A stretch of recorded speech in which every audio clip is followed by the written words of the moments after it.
A principios del siglo X, la península ibérica era un mosaico de reinos y fronteras cambiantes, un campo de batalla donde chocaban ambiciones. En el sur, el Emirato de Córdoba, bajo el liderazgo del joven y visionario Abd-al-Rahman III, buscaba reafirmar su poder. En el norte, los reinos cristianos de León y Pamplona ya no se conformaban con sobrevivir. Se expandían, repoblando tierras y fortificando la ribera del río Duero. Esta tensión acumulada explotó en el verano del año 920, en una operación militar que la historia recordaría como la campaña de Muez. ¿Qué la provocó? Principalmente, el expansionismo de los reyes del norte, Ordoño II de León y Sancho Garcés I de Pamplona. Durante años, habían empujado su frontera hacia el sur, creando una línea defensiva en Castilla que amenazaba directamente la estabilidad de los territorios omeyas. Construían fortalezas y repoblaban antiguos asentamientos romanos,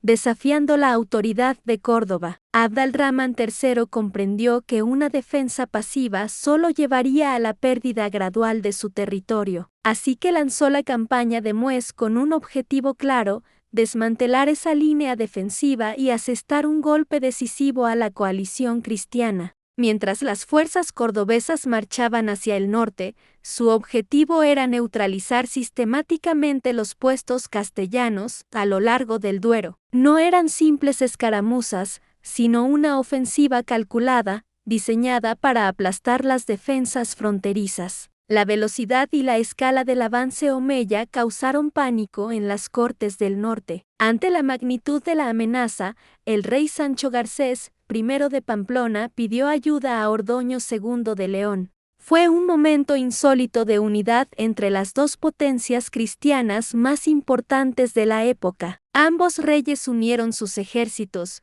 con la esperanza de que su fuerza combinada bastara para detener al emir en el accidentado valle de Uncaria. El enfrentamiento definitivo tuvo lugar el 26 de julio del 920, en una región que pasaría a la historia como Valdejunquera. La coalición cristiana se encontró con las fuerzas omeyas en un valle que ofrecía ventajas tácticas, pero también enormes riesgos. A pesar de todo lo que estaba en juego y del esfuerzo unificado de los reyes, la batalla terminó en una derrota devastadora para los reinos de León y Pamplona. La victoria cordobesa fue aplastante. La precisión y disciplina del ejército del emir destrozaron la coalición, forzando a los supervivientes a una retirada caótica. Esta victoria en Valdejunquera fue el gran logro de la campaña de Muez, neutralizando de un solo golpe la amenaza que se cernía sobre las fronteras del Emirato. La dimensión humana de la batalla se conserva en las historias de los cautivos. Entre los prisioneros más importantes se encontraban dos obispos,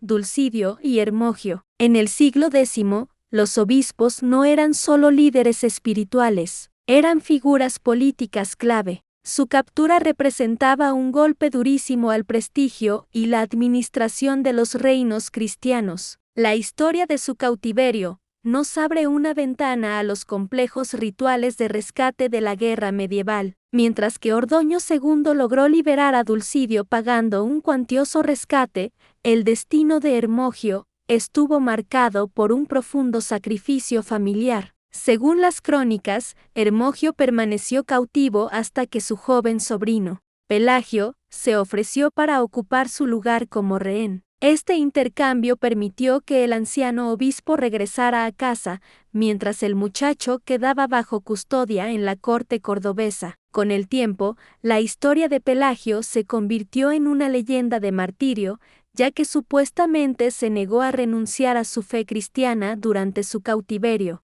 El coste humano de Valdejunquera nos recuerda las tragedias personales que se esconden detrás de los grandes movimientos geopolíticos de la Reconquista. Investigar la batalla de Valdejunquera es complicado debido a la ambigüedad de las fuentes medievales. La primera referencia viene del Cronicón de Zampiro, un clérigo leonés que escribió décadas después. Aunque nos da el marco general, los historiadores han luchado por reconciliar sus detalles con la geografía y la realidad administrativa. Por ejemplo, La ubicación exacta del Valle de Uncaria ha sido objeto de debate durante siglos. El historiador José de Moret en el siglo XVII la situó al norte de Irujo, basándose en tradiciones locales vascas. Sin embargo, otros textos como la Historia Silense sugieren que la batalla ocurrió más al este, entre Estella y Pamplona. Otro debate gira en torno a la identidad de los obispos capturados. Cronistas como Pelayo de Oviedo los identificaron como obispos de Salamanca y Tui, pero la historia moderna lo cuestiona. En el 920, Salamanca estaba en el llamado Desierto del Duero, una zona despoblada que difícilmente podía sostener un obispado. Además, los registros de la diócesis de Tui nombran a otro obispo en ese período. El historiador Justo Pérez de Urbel propuso que Dulcidio era probablemente obispo de Zamora y Hermogio de Oporto. Este enfoque revisionista demuestra lo difícil que es trazar el mapa político y religioso del siglo X, una época de títulos y territorios en constante cambio. Las consecuencias a largo plazo de la batalla de Valdejunquera fueron profundas, sobre todo en el control de la frontera castellana. Una de las pérdidas más significativas para León fue el abandono de la fortaleza de Clunia. Este antiguo bastión había sido repoblado solo 8 años antes por el conde Gonzalo Fernández como pieza clave de la defensa cristiana. Tras la derrota, Clunia volvió a caer en manos musulmanas y permaneció bajo control del emirato y del posterior califato durante casi un siglo. Este revés frenó en seco el avance cristiano en el centro de la península, obligando a los reinos del norte a centrarse en consolidar sus territorios en lugar de expandirse durante décadas. En definitiva, la batalla de Valdejunquera es un capítulo fundamental en la historia de la península ibérica. Marcó el apogeo del poderío militar omeya bajo Abd al-Rahman III y demostró la fragilidad de las alianzas cristianas frente a la formidable organización del Estado cordobés. El legado de la batalla no se encuentra en grandes monumentos, sino en las ruinas silenciosas de las fortalezas fronterizas y en las crónicas que narran historias de sacrificio y supervivencia. Nos recuerda cómo una sola campaña de verano pudo redibujar las fronteras de un continente